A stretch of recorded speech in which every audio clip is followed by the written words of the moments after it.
bienvenue dans cette vidéo du chapitre 24 des comptes de régularisation appelés également actifs et passifs transitoires. Pour cette première vidéo, il y a 4 objectifs. Le premier, c'est distinguer les actifs des passifs transitoires. Ensuite, distinguer les produits à recevoir des produits reçus d'avance, mais aussi distinguer les charges à payer des charges payées d'avance, et enfin comptabiliser correctement des écritures transitoires à l'aide d'un énoncé, et ceci sans les calculs de proportionnalité qui seront traités dans la seconde vidéo. Tout d'abord, un peu de théorie sur les transitoires. Donc les écritures transitoires sont des écritures de clôture au 31 décembre. Parfois, elles peuvent être également au 30 juin si l'entreprise, par exemple, clôture à cette date-là. Mais les transitoires, comme nous le verrons par la suite, ce sont également des écritures appelées d'extourne qui sont réalisées le lendemain de la clôture, par exemple le 1er janvier.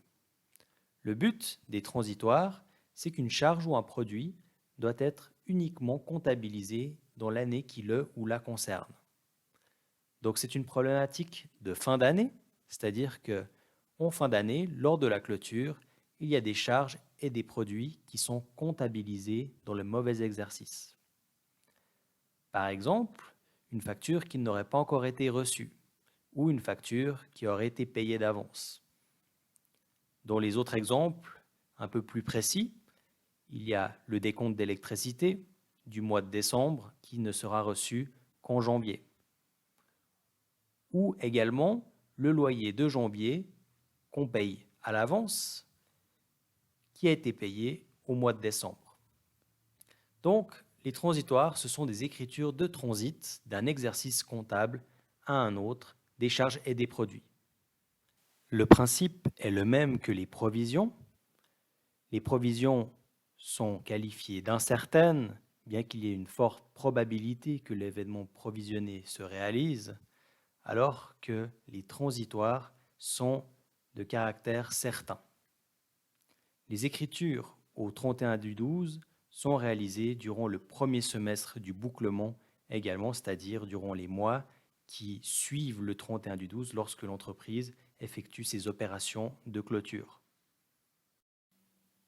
Pour comptabiliser des transitoires, il y a 2 comptes nouveaux qui sont utilisés et qui se trouvent dans votre plan comptable. Il s'agit des comptes actifs transitoires et passifs transitoires. En contrepartie, comme nous le verrons, il y a toujours un compte de charge ou un compte de produit qui est concerné par l'écriture. Il y a 4 différents transitoires qui sont dans 2 groupes. Ce sont les 2 groupes qui correspondent au compte actif transitoire et au compte passif transitoire, avec pour chacun un produit et une charge dans chaque groupe. Il y a donc dans les actifs transitoires les produits à recevoir ou les charges payées d'avance qui sont différents de ce qu'on peut trouver dans les passifs transitoires qui contient les produits reçus d'avance ou les charges à payer. Donc, comme on peut le voir, dans chacun, on trouve un compte de produit, produit à recevoir ou produit reçu d'avance, et puis un compte de charges, c'est-à-dire les charges payées d'avance ou les charges à payer. On peut aussi distinguer que dans chacun, il y en a un qui est payé d'avance ou reçu d'avance, et puis un autre qui est soit à recevoir ou soit à payer. Alors, pour s'en souvenir, et c'est ça qui est parfois compliqué, il y a des moyens mémotechniques, c'est-à-dire le premier, pour les actifs transitoires, on peut retenir PARC-PA à gauche, car ils sont comptabilisés à gauche, ce sont les actifs, par pas pour PAR, produit à recevoir, et CPA, charge payée d'avance. Donc, on a ici le PAR et puis là, le CPA. Le deuxième moyen mémotechnique, il est dans le A qui a un accent du produit à recevoir ou du charge à payer et qui signifierait A est égal à avant le 31 du 12, c'est-à-dire que la période qui est concernée est avant le 31 du 12. Nous allons tout d'abord voir comment comptabiliser des actifs transitoires. Donc, on observe déjà que ce sont des opérations qui sont toujours au 31 du 12, par exemple. Ensuite, que l'actif transitoire, et ça ne changera pas, est toujours comptabilisé au débit. Dans la contrepartie, il y aura toujours, et ceci ne changera pas également, un compte de charge ou un compte de produit. Ce qui fait que un transitoire va avoir un impact sur le compte de résultat.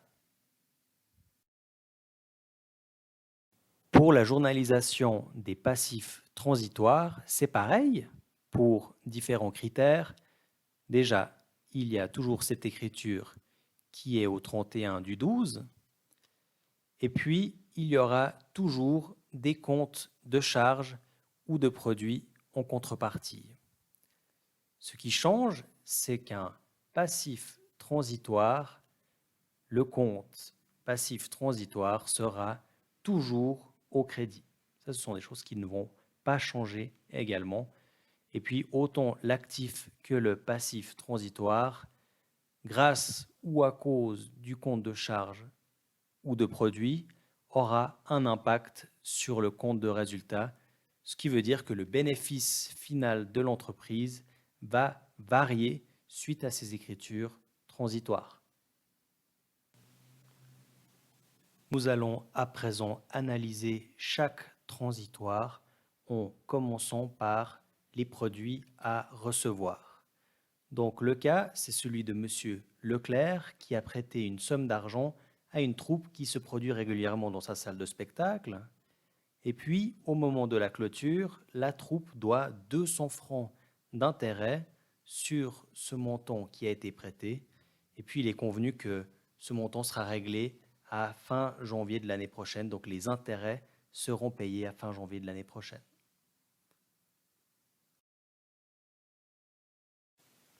Alors, le raisonnement, il se fait en deux étapes. Tout d'abord, il faut se poser la question, est-ce que c'est une charge ou un produit? Et puis là, étant donné que M. Leclerc va toucher des intérêts de cette troupe, eh bien, il s'agira d'un produit. Et puis ensuite, la deuxième étape du raisonnement, c'est on se demande si cet argent a déjà été encaissé ou est-ce qu'il est à encaisser. Et puis là, M. Leclerc n'a pas encore touché cet argent, donc il est à encaisser. C'est pour ça que nous sommes dans le cas d'un produit à recevoir. Sur l'aspect temporel, donc si on prend une ligne du temps avec tout à gauche le 1er janvier de l'année N et tout à droite le 31 décembre de l'année N plus 1, et avec au milieu la clôture, on peut voir que la période qui est concernée, c'est-à-dire la période où le prêt avait lieu, eh bien, c'est celle-ci qui est là. Et puis, l'encaissement de l'intérêt se fera qu'après la clôture. Donc, ici, on a une écriture typique de transitoire avec une période concernée d'un côté de la clôture et puis un encaissement de l'autre côté de la clôture. Pour l'écriture, donc produit à recevoir, c'est un actif transitoire. Donc, comme nous avons vu avant, le compte à débiter, c'est le compte actif transitoire. Et puis, dans le compte à créditer, on mettra le compte de produit qui concerne cet intérêt. Et puis, là, c'est le compte intérêt produit. Intérêt produit. Avec le montant au débit et puis au crédit. Voici les chiffres au propre de ce que nous venons de faire. Pour le deuxième cas de charges payées d'avance, là c'est le 20 décembre, une entreprise qui a payé une facture de publicité de 600 francs pour une campagne publicitaire qui concernera entièrement l'exercice prochain. Donc le raisonnement également en deux étapes, est-ce que c'est une charge ou un produit? Et puis la publicité pour une entreprise, c'est une charge. Et puis, est-ce que l'entreprise a déjà payé cette charge ou est-ce que cette charge est à payer? Et puis là, l'entreprise a déjà payé cette charge. On revient aussi à notre ligne du temps. Donc on peut voir ici que le paiement a été effectué avant la clôture pour la période concernée, c'est-à-dire la période où il y aura la campagne de publicité qui sera après la clôture. Là aussi, il s'agit d'un actif transitoire, donc on met au débit actif transitoire et puis au crédit le compte de charge concerné qui est la publicité.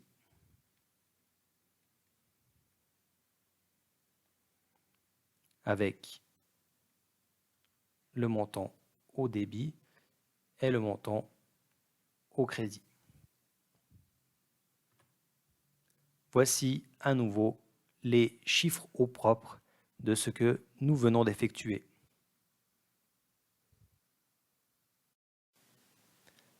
Pour ce troisième cas, nous passons à présent au passif transitoire avec le 15 décembre, notre principal client qui nous verse 300 francs d'honoraires pour une prestation de négociation et conseil juridique. Donc c'est un cabinet par exemple de conseil d'avocat que nous effectuerons en mars de l'année prochaine.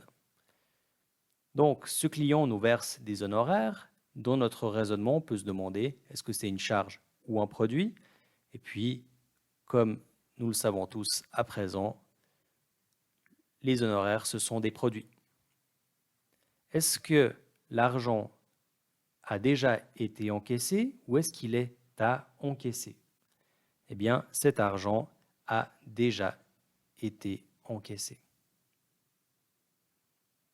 D'un point de vue temporel, eh bien, il y a cet encaissement d'honoraires qui est effectué avant la clôture, alors que les prestations de négociation et de conseil juridique seront effectuées après la clôture. Pour l'écriture, il s'agit cette fois d'un passif transitoire. Donc, le compte passif transitoire doit être mis sous le compte à créditer.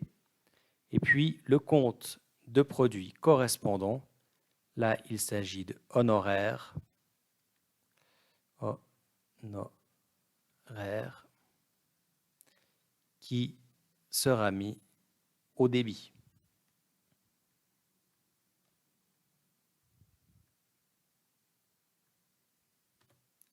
Voici à nouveau les chiffres au propre de ce que nous venons de faire.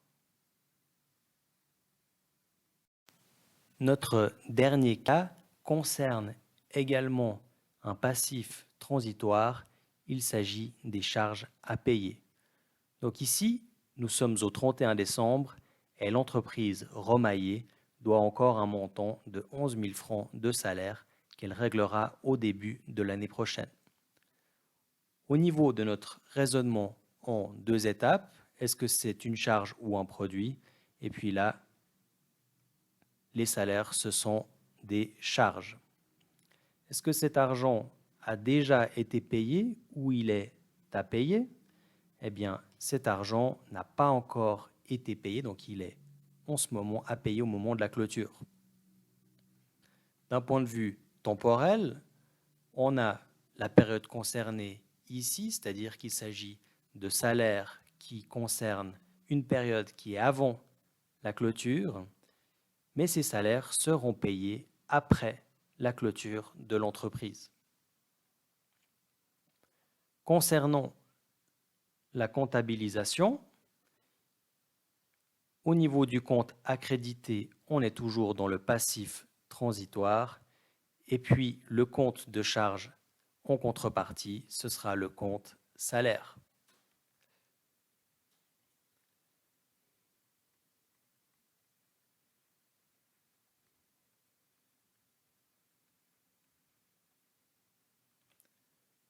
Voici les chiffres au propre de ce que nous venons de faire. Cette vidéo sur les transitoires est à présent terminée.